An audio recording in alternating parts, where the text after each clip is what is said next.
He said that Jesus Christ has risen,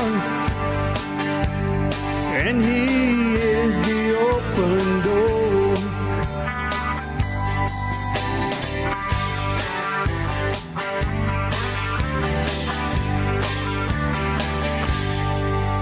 Well, how you doing, everyone? Welcome to this episode of the Cajun Conservative Show, where I talk about life, I talk about liberty, I talk about the pursuit of happiness, and I show the world that us Cajuns do have intelligence. Hope you're having a good day wherever you're located, because remember, this is the day that the Lord has made. Let us rejoice and be glad in it. That is very important in these time and days. And look, ladies and gentlemen, especially this week, a lot is going on. We're going to cover a lot of topics.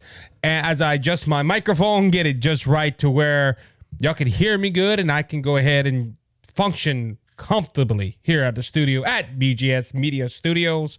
And I hope you're doing well. Remember, if you have not yet, hit the subscribe button, hit the follow button on the platform you are listening on. If it's on YouTube, hit the bell so you get notified every time we drop an episode.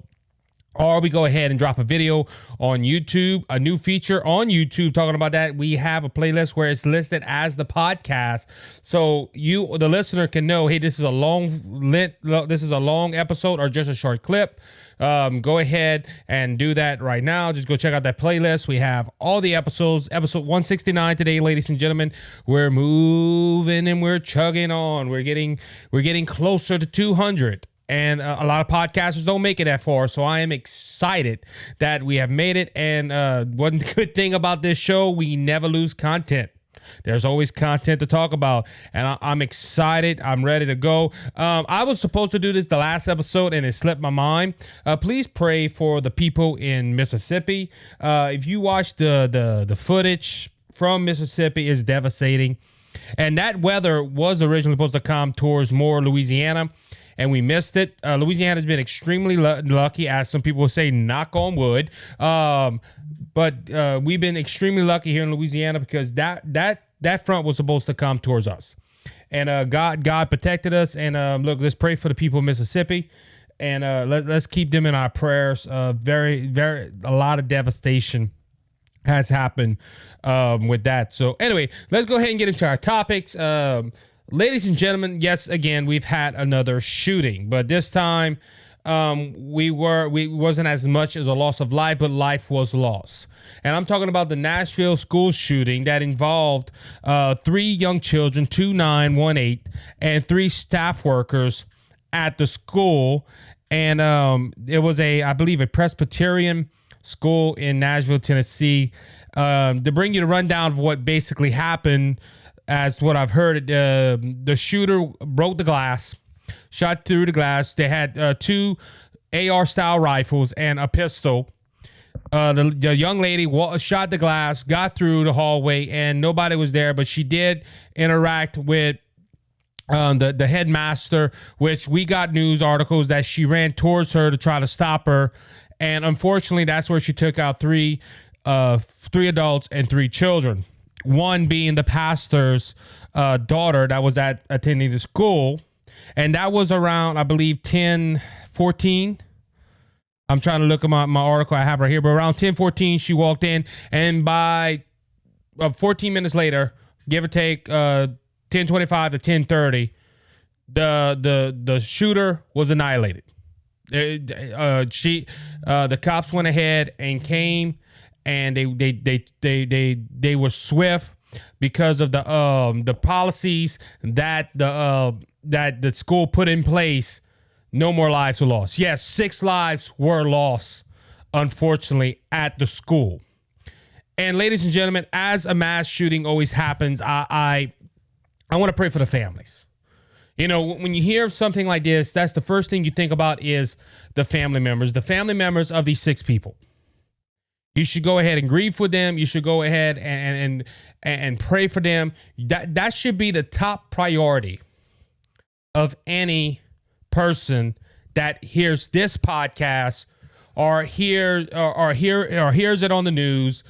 And that should be the top priority. The top priority should be praying for these people, praying for this community, and praying for this school. And look, ladies and gentlemen, it wasn't to the extreme like this shooting was, but I remember here in Louisiana, and it was right around our neighborhood in Lafayette, Louisiana, when the Grand 16 was attacked by a shooter. Walked into a theater and just opened fired. And that theater, it was just a theater, but our community was struck like, wow, this happened in our hometown. And our community bonded together. And we prayed for the people that lost their lives. Well, we prayed for the families of the people that lost their lives that day. And you didn't hear a lot about gun control. You didn't hear a lot about politics because give credit to where credit is due. Our local politicians didn't care about the politics. They cared about bringing our community together and strengthening our community because of this tragedy. And that's what we should be focusing on. Now, putting that out the way, it has been a couple of days since the event, and we've had the normal rhetoric come out. What am I talking about, ladies and gentlemen? Well, the president was at an event, and we're going to talk a little bit about the president, and he's so worried about gun control and gun legislation that he opened up his speech with a joke.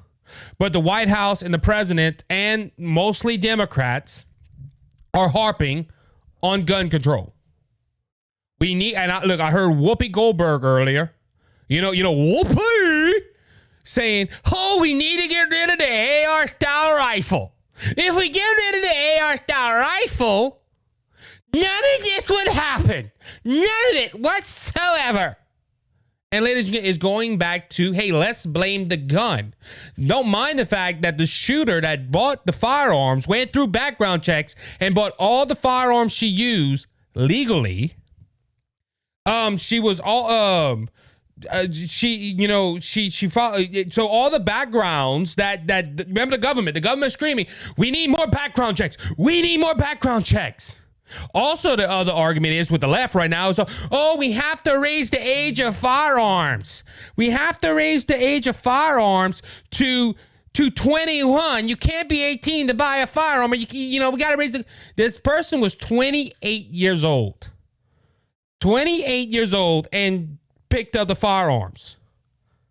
So everything that they have been pushing, raise the firearm age or ban the firearms or push the background checks. It was not compliant with this event. Now we got to go also ask the question of, what would have been, if this person, let's say the AR style 15 was banned. Or the military, the modern sporting rifle, where I was learned to call it at when the retail giant that I worked at. What if that was banned? She had a pistol. This woman, the shooter, would have went ahead and found a way to get into that school and do harm. Why? Because we have an issue in America right now, and I believe it's a spiritual issue, but we have an issue in America where it's not the shooter's fault, unless it fits a certain narrative. And we're going to talk about this in a little while. But if it don't fit a certain narrative, it's not the shooter's fault. See, the shooter saw the gun, and the gun was on the rack or in the shelf or wherever the firearm was located. And the firearm was calling to that person, go create harm. Go do harm. Oh, you got to do harm. Look, and I use this analogy all the time. Put a firearm on this desk I'm sitting at right now. Just go ahead and do it. And tell that firearm, go do harm to somebody. That firearm will stay right there. It's the person behind the firearm that we need to look at. But the left is focusing on the firearms. Even the president of the United States went ahead and said, look, I've been pushing Congress. I've been pushing Congress to pass a gun ban bill to stop shootings like this. The problem is they won't stop. Because in our nation, we have an issue with the people behind the firearms. Now, I know the Republican Party is using the mental health argument. Oh, it ain't the guns, it's the mental health. It could be. I'm not going to go ahead and deny that. But I think it goes more on the spiritual side. Oh, here goes Isaac. He's preaching. The preacher's coming out of him. Well, good. I need to.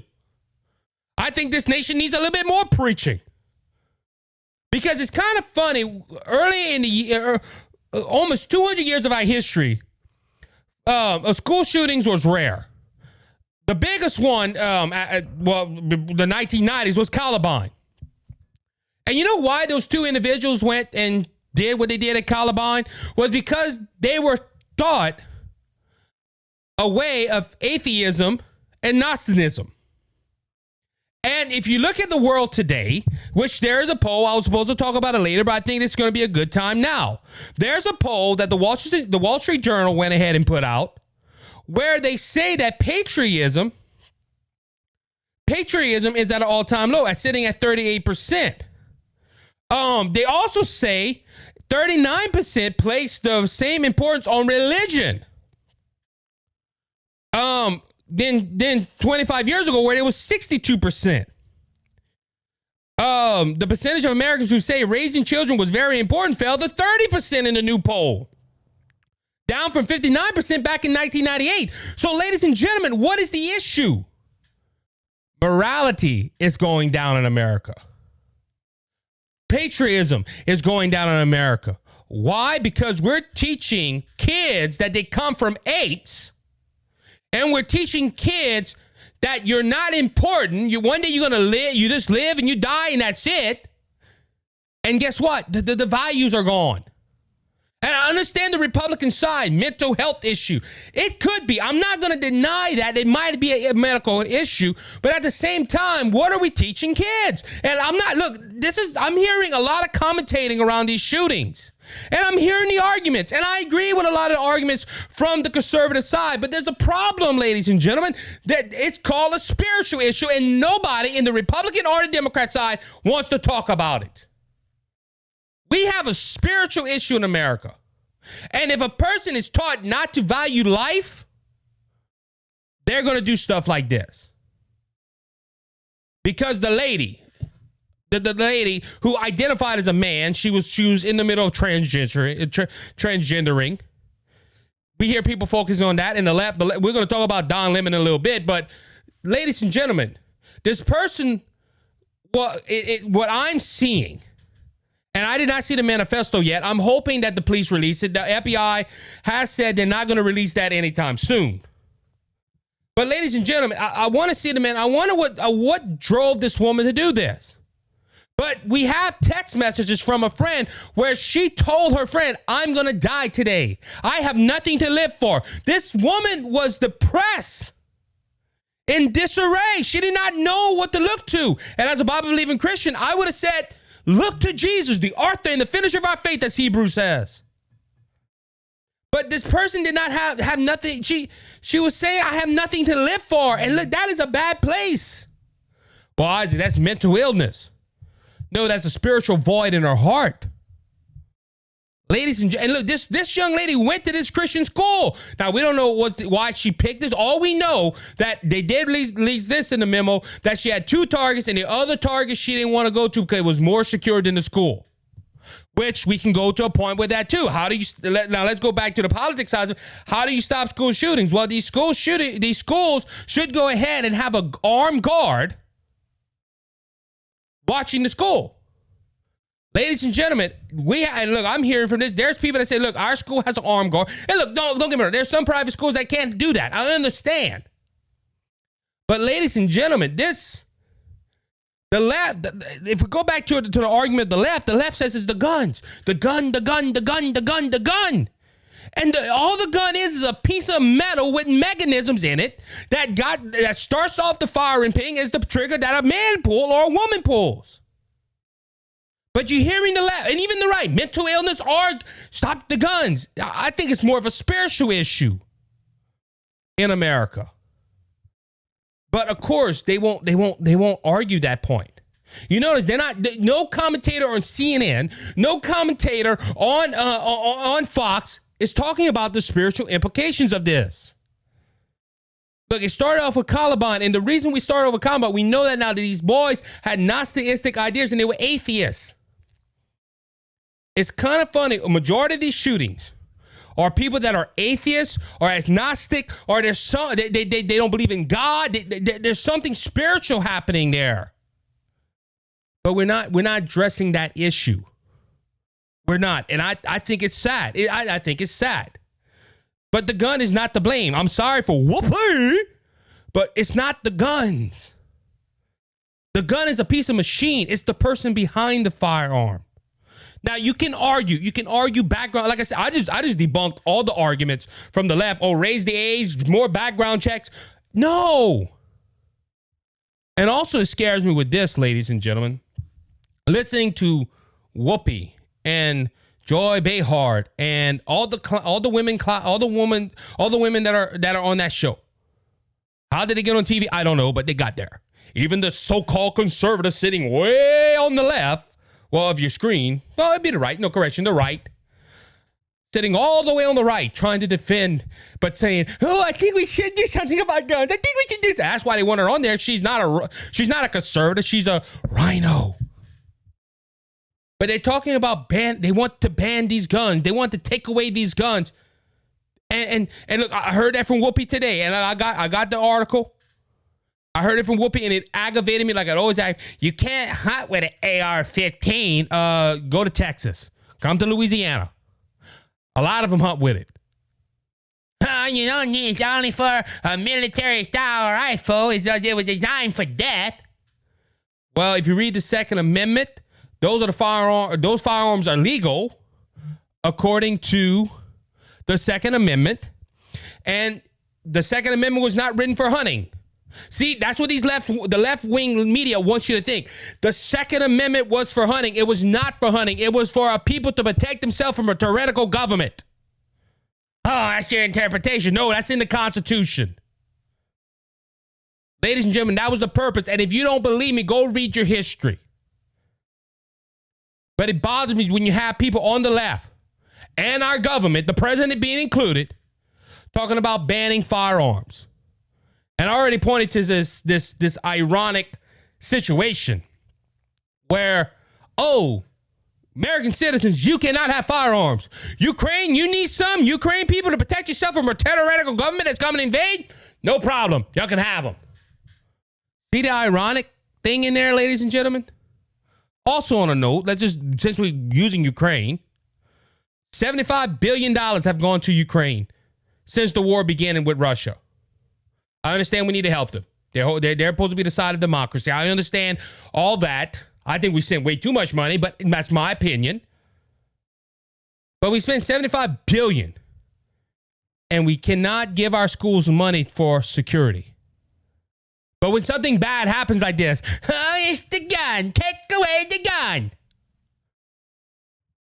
See how ironic that is? The Ukrainian people can protect themselves from a tyrannical government, and to get our taxpayers to protect themselves. Get our taxpayers money, correction. Gets our taxpayer money to protect themselves. But us in America, we have to go ahead and submit to the will of the government and take away our firearms. And it's wrong. This school shooting, as bad as it would have happened if that AR-15 would have been banned. And then, if you think about it, because she used the pistol, if she didn't have AR-style weapons, they would have went after the pistol. And that is sad right there. Because the left don't like guns. They're using this for their narrative.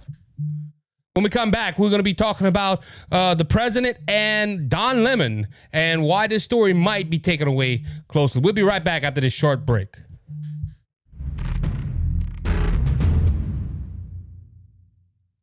How you doing, everyone? Isaac here. I'm the Cajun Conservative, and I want to thank Brother Lanny Hayes from Hayes' Dump Truck Service for their generous support of the Cajun Conservative and Brothers Just Searching.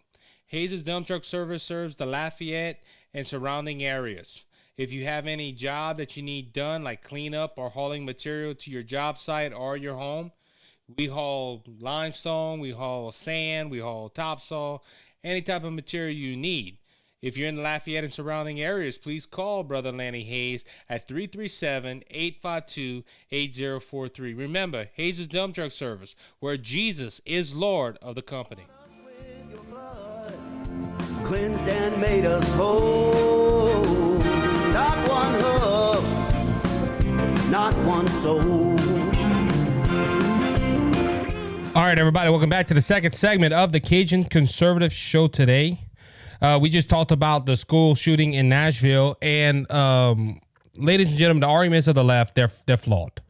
They're really flawed. And even, like I said, I'm speaking from a spiritual side. But I really think we have a spiritual problem in America.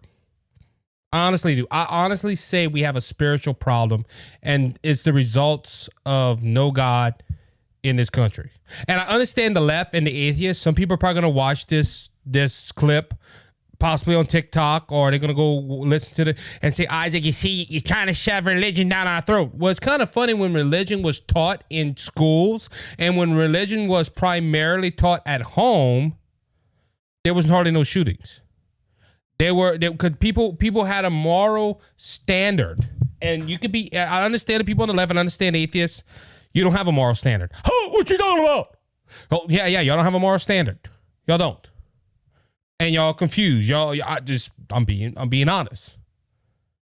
And that if we had more of the gospel being preached, none of this would happen because people would understand value of life. All right, so let's go ahead and talk about it. I talked about how the president, when this event happened, he wanted to he wanted to talk about this, but he was at an event and it was a women's business event. And ladies and gentlemen, Fox News and probably other networks around the world were waiting for the president to say something. And they said this, hey, the president's going to say something on this shooting. And the president comes out and I watched the video and Fox News is like, let's hear what the president has to say. And I'm going to quote you what he said because unfortunately, I don't have video capability to write at the moment. One day we're going to have all that technology, but for right now, I'm limited. But this is what Joe Biden had to say when the cameras came on him. My name is Joe Biden. I'm Dr. Joe Biden's husband. And I eat Jenny's ice cream, which I found out that ice cream is like $12 for a little tub. I thought Bluebell was bad, but Jenny's ice cream. He also says chocolate chip. I came down because I heard there was chocolate chip ice cream, he said. By the way, I have a whole refrigerator upstairs. You think I'm kidding? I'm not. And ladies and gentlemen, this was just moments after the breaking news of Nashville's shooting. President Biden knew this event happened when he said this joke. But rather than talk about the importance of bringing a nation together, people in America and around the world heard the president joke about ice cream. Now, we know the president loves ice cream. Remember, he goes every town he goes visit. He has to find the Baskin Robbins or the place that serves the best ice cream and have a big comb and walk out licking his ice cream. And I really wonder why the president said this. He knew that the conservative media and the media in general was probably going to say something about this. Now, of course, right after this, he went ahead and blamed the guns, calling for guns, and also blamed Republicans for not passing his gun ban. Ladies and gentlemen, don't you, and look, I say this with a heavy heart. Do you think this is a man that cares about the American people? I've been saying this for a while. But when you start a speech right after a national tragedy, you started off with a joke, and then you want to get serious about gun control. Now, he maybe didn't think the cameras were on, but ladies and gentlemen, the president and his PR team, they have to be on high alert right now. Of course, the mainstream media is not showing this, and it has been proven because when this happened, I showed my brother, the co-host of Brothers Are Searching, Anthony Hayes, and he said, hey, did you hear? He asked me the question, hey, did you hear about Biden wanting to ban the AR-15s again? And I looked at him and said, yeah, but did you see what happened? And he said, no. Now, my brother only had access to CBS or ABC, one of the local stations that are here in our local town. But the media did not show this. Why? Because it makes Biden look bad. It also shows that Biden's more worried about Jenny's ice cream That is worth almost $12 for a little pint.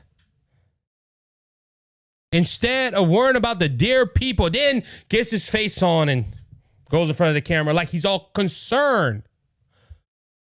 And he had made remarks. He said, it's sick. It's heartbreaking. A family's worst nightmare, President Biden said. Gun violence is ripping the soul of the U.S. apart. I thought that was Trump doing that. Everything's ripping the soul of America. Just think about it. Everything's the worst thing, like Armageddon. U.S. is falling apart. The U.S. apart following the school shooting in Nashville. Biden called for assault weapons ban after police reported on the weapons the shooter carried. This is from Now This Twitter page. Ladies and gentlemen, he got all serious, but what was more important to him? The Jenny's ice cream. Yes, the ice cream was more important to him than the people of Nashville. Now, and I always like bringing this out because the leftists are like, Isaac, that's what you're saying that because you're a conservative. But what if Donald Trump would have did this? Look, I'm asking everyone that listens that's on the left. What if Donald Trump, after a national disaster, made a joke like this? MSNBC, CBS, ABC, CNN, all the major news networks would have been crucifying Donald Trump. He cares more about ice cream than the people. But now that Biden has done it. Oh, that's not important to show. Let's just show what he's talking about banning assault weapons and blaming the Republican Party for not stopping the shooting because they didn't stop the guns. This isn't the only thing that happened with the media around this story. There was Arizona Governor Hobbs' press secretary resign after tweet suggesting gun violence against the transphobes. That's right, ladies and gentlemen. The spokesperson for Governor Hobbs in Arizona, the lady that beat Carrie Lake, resigned because she put out a tweet where, let me just go ahead and read it to you. There was a picture of a woman holding two firearms, two pistols, and it says, us when we see transphobes. Now, why did she bring this out? Now, look, this is another thing too. Why is it okay for the left to incite violence? And it's not right to incite violence, but just in the mindset, the left does it, and it's like it's okay to the media. It's like it's okay.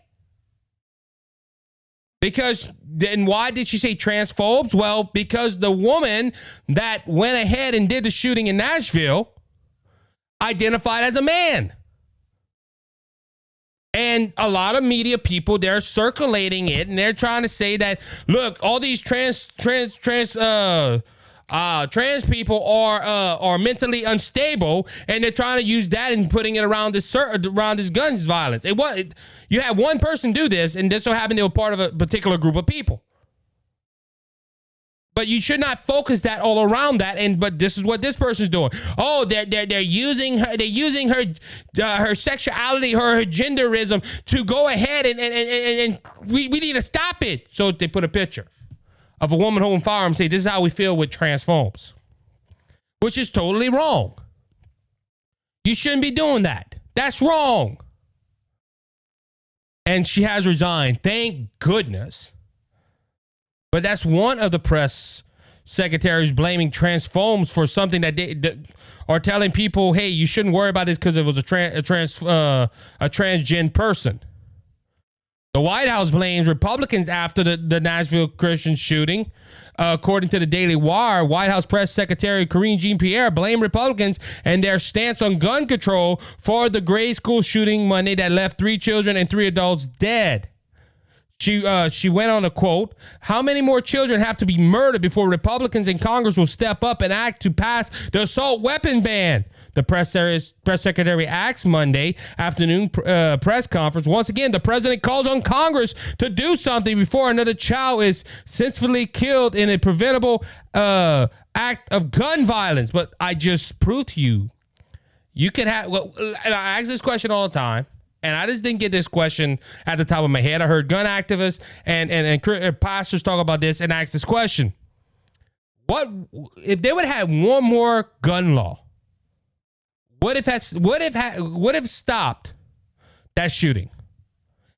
No, because this is the thing. A criminal don't care. Do you know it's against the law to rob a bank in the United States of America? Do people still try to rob banks? Absolutely. Do you know it's wrong to steal a vehicle? It's called Grand Theft Auto. But do you know people that still try to steal cars?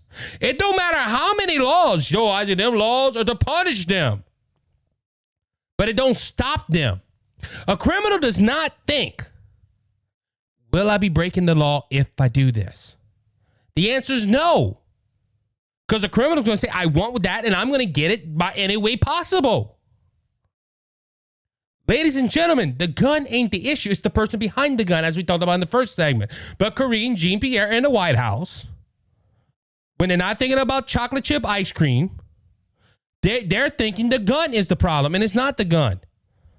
But ladies and gentlemen, and look, I already talked about Whoopi and all of them because they believe that if you get rid of the AR-15, there's not going to be no more gun violence, and that is not the case. You see how the media is playing this? And ladies and gentlemen, they're not bringing up the issue that I brought up. Also, that we're going to go to the media side. The media is not pushing any other narrative except the gun's bad and it's the Republicans' fault. When we have a lot of other issues that we have to rise up with this. One, what was the motive? We talked about the motive earlier. Josh Hawley has asked for this to be investigated as a hate crime, but the FBI isn't treating this as hate crimes or domestic terrorists. They're not letting, and that's what scares me. They're not letting the manifesto go. They're not showing people the manifesto. So that right there is raising red flags. But the FBI says they don't want to get involved. They're going to let the police do their investigation and do their job, but they don't want to call this domestic terrorism. Why? You may I don't really know why, but well, I know why. It's a narrative that because somebody was transgender that did this crime, and they don't want to treat it like that, because if you label somebody like that a domestic terrorist, it makes the whole group look bad. And now we don't want to touch this. It's funny how quick. Look, I got this story, and like I said, it's funny how quick the left wanted to call parents domestic terrorists at a school board meeting for protecting their children. But a woman with firearms goes into a school and murders 6 people. Oh, we don't want to call that domestic terrorism. You see how backwards this is? Look, you the listener, listen. Look, if you're on the left, please open your mind for 2 seconds and think about this. Merrick Garland was quick to call parents at school board meetings domestic terrorists. But we're not going to call this person that went in there with an agenda. We don't know the agenda yet because we don't have the manifest yet. But come on. We're quick to call that terrorism, but we're not going to call that domestic terrorist. Our nation's backwards, ladies and gentlemen. One more story before we have to wrap up this segment. We're going to talk about the media a little bit, because I did say the media and then I caught that story. Don Lemon had a guest on his show. And I say his show. The show was Good Morning CNN or CNN Good This Morning. And Don Lemon went ahead and had a guest on there. And this is the article from Breitbart. Let me go ahead and see. No, the Daily Caller. It says Lemon pushes back against analysts who try to dismiss Nashville shooter's gender, important part of the conversation. CNN Don Lemon pushed back against a network analyst who tried to dismiss the Nashville shooter's gender identity, saying identity is important part of the conversation. The Nashville Police Department, let me go ahead and I'm going to read their quote. CNN National Security Analyst Jeanette Keeman joined Lemon to discuss the shooting Thursday morning. This is Don Lemon's quote. Let's talk about the thing that everyone is talking about. Everyone is talking, but they don't want to talk about it, and that is the identity of the shooter. Okay, it is a member of the LGBTQ community, Lemon said. I think it's important to bring up. The police are identifying the shooter as a trans woman, which actually be a trans man, so they're sort of misidentifying there, but this is all new. I'm just wondering, the identity of being transgender person and also being identified as a woman, does that pose any sort of differences or difference for police? Because it's not typically a woman, regardless of how they're identifying it. And the woman goes ahead and says, it's not unusual for shooters to be females, but added, we have to be sensitive about the extent that the shooter identifies a woman. I'm sort of thinking now that, like, we don't own guns in this country, guns own us, which is trying to blame the gun. We know we have to now focus on the important part of an agenda, which includes mental health, protecting our kids, and fortifying schools, but also the connective in which a certain kind of gun, Kim has said. Look, pronouns do not kill children, right? People with guns kill children, and it ain't going to be distracted in our coverage and keep us from what we know. I wish I had the video. It's a lot more easy with the video, but I'm trying to, but Don Lemon goes ahead and she continues, the police are identifying the shooter as a trans person, just so you know, Lemon said. And you're right, it shouldn't matter the pronouns, but it's something that is different and people are discussing, and I think we should discuss it. Also be sensitive about it, but it is an important part of the conversation. So basically what Don Lemon's saying, the police are wrong for misidentifying this person. They shouldn't call her a woman. They should call her a man. And look, ladies and gentlemen, look, I'm against transgenderism. I am. But at this point, this person, this woman, because that's what the police are saying, and that's what she is, went into a school and shot 6 people. Think about this. Went into a school and shot 6 people. I don't care what her pronouns were. I don't care if she put he, him on her LinkedIn. I don't care what she said. She was a person that went into that school. And you know what Don Lemon's worried about? Don Lemon's worried about the police. And her gender. And they're misidentifying her.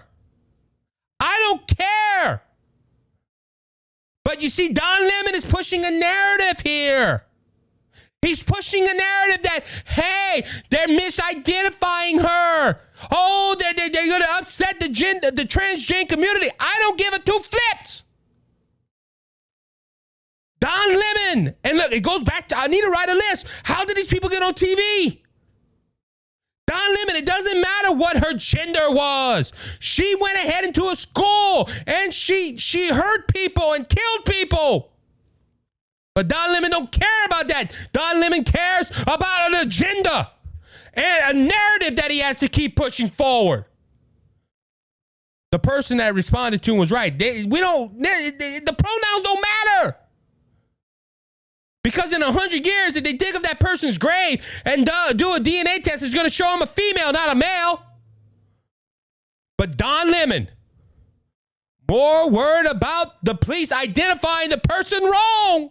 They should go to the press conference and say, I'm sorry, we went ahead and misquote the shooter's gender. And we're sorry if we hurt you leftist feelings. This is sickening. And look, I noticed something about this, and then we're going to have to take a break. I noticed something about this incident that is horrible. But the left is not focusing on the people in Nashville. They're focusing on the political agendas they can push. And there's people out there that are going to worry more about that than the facts and the people in Nashville. God help this country. I'll be right back after this short break.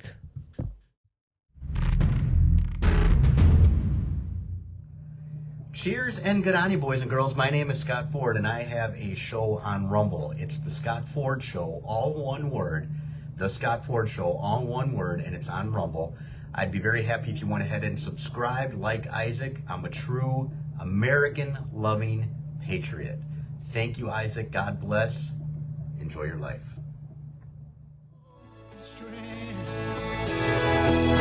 You're my peace of mind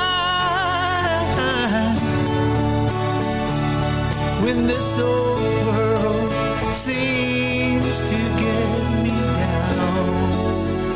Oh, I need to go hear that whole song. Welcome to the third segment, ladies and gentlemen. Yeah. Lord, you're my healer. Lord, you're my lawyer. Lord, you're my helper. My dad hit it right on the nail when he wrote that song. Look, ladies and gentlemen, I'm sorry. This aggravates me. This does. This school shooting, and look, every time there's a school shooting that we report on here at the Cajun Conservative Show, we bring out these facts. But the left don't want to look at the spirituality. They don't look at the mental illness. They don't want to look at none of that. They want to grill the police for misgenderizing a mass shooter of the Nashville school. That's what Don, and look, I know it's not the whole segment, because I get people like this all the time, especially on TikTok. You only can put a minute to 3 minutes on TikTok and a minute on YouTube Shorts and all this stuff, and people watch it and I defend Trump. Oh yeah, Trump supporter, and they don't listen to the other 50-some minutes of the show. So I understand that you got to give Lon Lemon the credit, but at the same time, if you watch the whole video, that is what he's focusing on. You know, why don't he focus on, and look, this would be bad because it's praising police officers. But what about the two officers that went into that school with the other officers? I think it was like 5 or 6 of them, and took out the assailant. Let's you know what? I got their names. I'm gonna go ahead and read. Let me go ahead and pull that article up, because I did have it. Let's see. Yeah, we're gonna go ahead and talk about the heroes, the officers, and I want to go ahead and give their names. The police officers are Rex Elibert, a 4-year police veteran, and Michael Colanzo, I hope I'm saying your name right, a 9-year veteran, who took out the assailant. Why don't we talk about that? No, we got to talk bad about the police. Oh, they're misgenderizing the shooter. These officers did not care if it was a he, she, it, that, whatever. They didn't care. They knew they had to protect lives, and because of the swiftness of these police officers, no more children died, unfortunately. Well, fortunately, no other children died. These officers went beyond the call of duty, and they went ahead and look, credit to the school too. Their lockdown policies. And look, I wish every person would have got out of that school. Unfortunately, it didn't happen, and we have to pray for the families now. But these cops did their job. But no, Don Lemon, more worried about how the cops misgenderize. Because if you listen to the question and you hear his response, he wanted this woman to say, oh, yes, the cops did wrong by misgenderizing. And she didn't do that. But you could hear it, and if you watch the video, you can see in Don Lemon's voice, or Don Lemon's face, oh, that's not the answer I wanted. Ladies and gentlemen, our country is backwards. When you were more worried about the piece of machinery that this person used, and I call it, that's what a gun is, it's a machine. You're more worried about that and the fact that the police are misgenderizing her. And if you notice, I didn't talk about her transgenderism, because I don't think that's important. I don't. Now, I'd like to see what her views were in her manifesto to see what's going on. Now, I have a news article from townhall.com where it says why the Nashville Christian school shooting is about to disappear from the news cycle. And if you go ahead and you read it a little bit, you see why the media and some even in politics are trying to get this story out of the way. Because, ladies and gentlemen, it does not fit the narrative. Let's just be blunt with it. It does not fit the. And look, I just talked about her transgenderism. I'm not focusing on that, but the media cares about this. The media cares that this subject is in the news. See, if it was anybody else, if it was somebody of a different creed or a different color, or if it was somebody, and it could have been anybody else, they would have kept this narrative going. It despises the fact that they're still trying to push that Republicans are bad because they don't pass an anti-gun legislation bill. They're going to try to shoot it out because of one reason only, is because of the transgenderism. Now, we just talked about Don Lemon in the second segment, where he cared more about the gender real, and now I just went on this long rant about they praising the cops and all this stuff. Ladies and gentlemen, they don't want that group of people looking back. Why? Because it fits the narrative that the Democrat Party is trying to present. And ladies and gentlemen, I agree with Town Hall right here. In their articles, they will try to kill this story. This is one of the shootings that are not going to live in history in the left's mind. Why? Because the narratives don't fit. The narratives do not fit this whole issue. And ladies and gentlemen, I do agree with how I think it will be shot down. This story will not live long because it does not fit the narrative of the left, and because it does not fit the narrative of the left, it's going to be shut down. It is going to be shot down very quickly, and it's sad. All right, so I want to go ahead, and I know I spent half of this segment still talking about the Nashville shooting. It is in the news, and I have a lot to say about this, but I want to go ahead and touch on a couple of other stories. Last week, we had a few stories that did not go into the show. We just ran out of time, but we're going to go ahead and talk about it. The coach that won his case for being fired for praying on the field reflects on the Supreme Court win and his return to the sidelines. What happened was I want to say in 2015, they had a coach that was a Bible-believing Christian, and he would pray on the field. Some of his teammates, without asking, went ahead and joined the coach on the field. Well, somebody in the let me say this. Yeah. So he started in 2008, and they first took note in 2015, and because he went ahead and prayed, he got fired. Now, throughout this whole litany process, he did go ahead and win his case in the Supreme Court. After a landmark Supreme Court victory, Joe Kennedy is returning to coach football at the same school that fired him for praying. A decision he told the Daily Caller News Foundation is based on principle.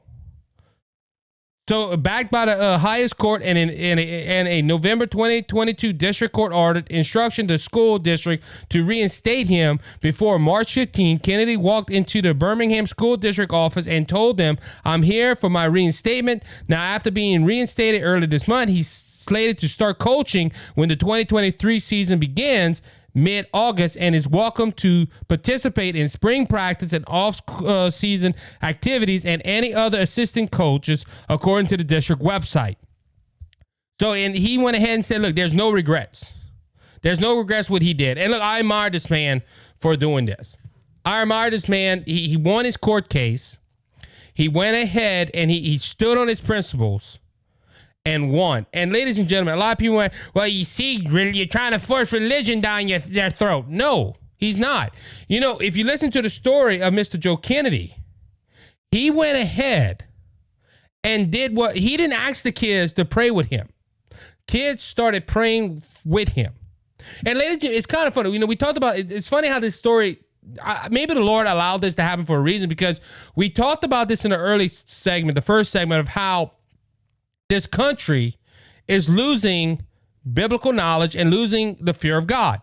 That is because Hollywood and mainstream media and all these people are pushing God out of it. Even the Democrat Party. I don't care who you are, what you say, the Democrat Party don't acknowledge God. They even took him out of their platform.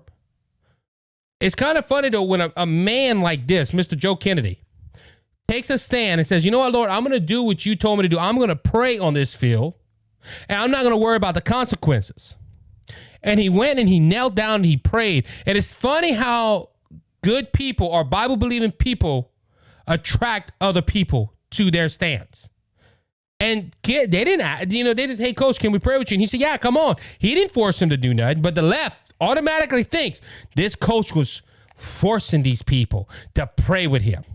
And that's not the case. He got reinstated. That is a win for us. We should be happy about this because that is a win for us in this. Biden's view to tank GOP efforts to boost energy production. That's right, ladies and gentlemen. This happened last week. Well, this said 2 days ago. I must have... Okay, I mixed up my stories. I apologize. But anyway, we're going to go with this. The White House issued a statement of the administration policy Monday, stated that President Biden would veto Republicans' sweeping energy package and its current form. According to the memo, the Biden administration strongly opposes the bill titled the Lower Energy Costs Act. He's opposed to helping people get energy. But remember, he's for the new energy. He's for windmills and all that stuff. It's going to cost us a lot more money. But let's go ahead and continue. Because it would work to it would go ahead and oppose the administration's own agenda promoting green energy sources over fossil fuel alternates. The memo claimed that the GOP legislation purposed to replace pro-consumption policies with a tiny vow license to pollute, echoing criticism from top White House Democrats. So, ladies and gentlemen, the president rather stick to his green policy issues than help the American people. Look, this green energy stuff has cost more money. ESG and all this stuff has cost the American people more money. But the president's going to go ahead. Think about this. It's going to go ahead and say, no, we're not going to help American people. Because look, ladies and gentlemen, you go ahead and produce more oil, the gas prices go down. You think more into industry will always bring down gas price. Look, I'm going to use an example. A while back, I was thinking about starting a little business. And think about this, okay? If that business, now there's not a lot of people here that do that service. And I was thinking about jumping into it.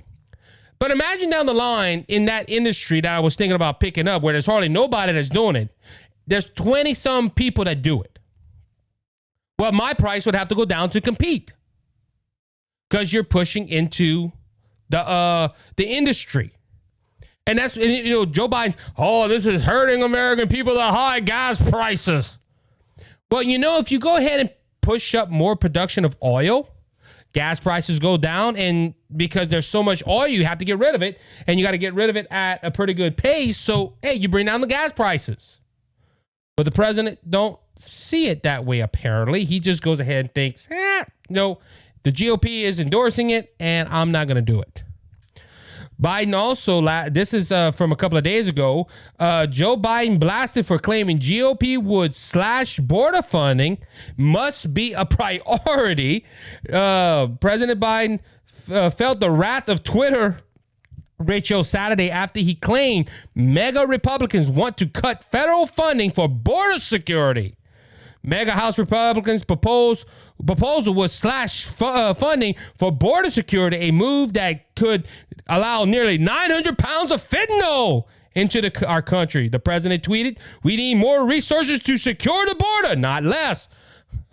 Biden's tweet included a photo of himself shaking hands with the U.S. Custom and Border Patrol officers, which was taken in his first and only trip to the border in El Paso, Texas in January. Photos taken by Genty showed Biden briefly spoke with CBP officers sitting inside the mobile X-ray truck on the bridge of the Americans border crossing.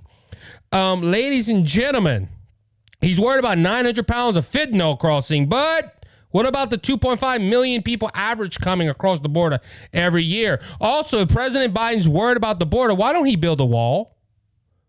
And you see, ladies and gentlemen, see how he's trying to twist the subject? It ain't Democrats that are stopping the funding and border protection. It's the Republicans with this new legislation. For the last 3 years, you've been opening up the border saying, come on in, we're open. And ladies and gentlemen, people wonder why I'm trying to pull. That's why I wear a hat. I don't want y'all to see the gaps where I pull my hair out. Ladies and gentlemen, the Republicans, to my knowledge, has never, ever wanted to cut border spending. They always wanted to increase it. They always wanted to go ahead and increase the border security. It is the Democrat Party that wants to go ahead and cut it. But see, you won't hear that from mainstream media. And for some reason, Twitter ain't fact-checking this like they're fact-checking Michael Knowles and other people from the Daily Wire. Daily Wire host, this is from the Daily Wire. Daily Wire host Michael Knowles was suspended from Twitter after he posted a Bible verse in response to the Monday shooting at the Covenant School in Nashville, Tennessee. And the scripture he quoted was from Romans chapter 12, 12 verse 19, where it says, vengeance is mine, I will repay it, saith the Lord. He went ahead and put that on there, and guess what? They flagged him because oh my goodness, he's endorsing violence. Ladies and gentlemen, he just quoted a Bible verse, but Twitter put that as a mark as a violence, what the president can go ahead and make a blunt lie about the border and other things on Twitter, and that's unprecedented. That's unprecedented to take off a president. They did it to Trump. Now we know Elon Musk was not involved with it, and Matt Walsh, one of Michael Knowles' co-worker from the Daily Wire, went ahead and asked Elon Musk, "Hey, this must be a mistake. Can you reinstate him?" Ladies and gentlemen, it's kind of funny that the left can say whatever they want on social media, and the right, if they say the slightest thing where it might go against the guidelines, we got to go ahead and censor that. And look, and Elon Musk, I don't know what Elon Musk is doing at Twitter, but he needs to go ahead and make this an issue. He needs to go ahead and try to stop this. But back on the border issue, no, the Republicans are not trying to slay. The president is trying to make himself look good. And I noticed this for the last couple of weeks. Things that he said at the beginning was bad that Trump kind of endorsed. Now he's trying to bring back in slowly. Because you see, ladies, he had to separate himself from Trump. Now the mess he made, he's trying to fix with the stuff he pulled out. All right, one more thing. Rand Paul says staffer brutally attacks in D.C. This comes off of Monday, where Senator Rand Paul revealed that one of his staffers were attacked in Washington, D.C. over the weekend. The employee who was not identified by Paul is recovering, and a suspect has been arrested, the lawmaker said in a statement. This past weekend, a member of the staff was brutally attacked in broad daylight in Washington, D.C., Paul said. He also asked for prayer for the staffer. I'm trying to see. The Metro Police said there's a victim, an adult male who was stabbed multiple times and treated at a hospital for life-threatening injuries. Court documents show that the victim told a detective at the hospital that he did not know the suspect, nor did the suspect make any demands prior to the attack. They went ahead and got a suspect, a 42-year-old man, and was arrested and charged with assault with the intent to kill by knife. Officer spoke with the witness who said he and the victim was walking eastbound on 1300 block of 8th Street in Northeast on Saturday afternoon when the suspect popped out of the corner and proceeded to hurt the victim with a knife multiple times, according to the police report obtained by the Daily Wire. I'm trying to see. There's no reason. Apparently, there was a House Democrat also a while back, a couple of weeks. So I really don't know why this is happening, why this happened. But ladies and gentlemen, it was Rand Paul's staff member. So we have to assume it has to be part of that. But ladies and gentlemen, look, I'm just, it's not, look, it's not right to hurt anybody. I pray for this man that did this. Hope he gives his life to the Lord in prison, and hope for the staffer that he gets better. But ladies and gentlemen, there's some people out there, and look, there's both left and right, and it's wrong on both ends, that think, hey, the time for talking is done. We need to do actions. No, it's not time for that. It's not time. It's not time to. Our nation is stronger than that. United we stand, divided we fall. We've come to a point in our nation where you cannot even disagree with somebody. Yeah, it's 100% agreement. And ladies and gentlemen, it's not. Look, I've had people I've talked to that disagree with me. But ladies and gentlemen, it's a disagreement. We have the right to disagree. We have a right to talk over our opinions and all that stuff. But ladies and gentlemen, we come to a point, left and right, Where there's some individuals that have, I don't know if it's mentally unstable or what, I don't know, but they need to check their heart. Violence is not the answer, no way, shape, or form. And we need to come back to America where we say, listen, we're gonna disagree, we're gonna agree to disagree, and we're gonna live our lives right according to the word, or whatever you want to put. All right, so with that being said, that's all the time we have for today. I want to thank you, as always, for listening to the show. Please remember to hit the subscribe button and follow button on the platform you're listening on. On audio side, we're on Apple, Google, Spotify. We're on iHeart Radio now. We're on Amazon Music, and we're on other platforms. We're also on YouTube, Rumble, and Spotify for the video podcast. Please hit the bell if you're on YouTube. Go ahead and hit the follow button on Rumble, and follow me on Spotify if you watch the video podcast. It helps out more than you know. To all my supporters that have been listening from the beginning and that have come along the way, we appreciate you. We love you guys. Please, if you have any questions or concerns, contact us at thecajunconservative5@gmail.com. You can also find us on the web at thecajunconservativeshow.wordpress.com. Until next time, be blessed, be encouraged. Remember, Jesus Christ is coming back. He's coming back soon. So don't be faint of heart, because Jesus has overcome the world. If you want to know Jesus, your Lord and Savior, reach out to me. I'll tell you how to make Jesus your Savior and heaven your home. Until next time, my friends, you be blessed, you be encouraged. You have a good one. And he is the open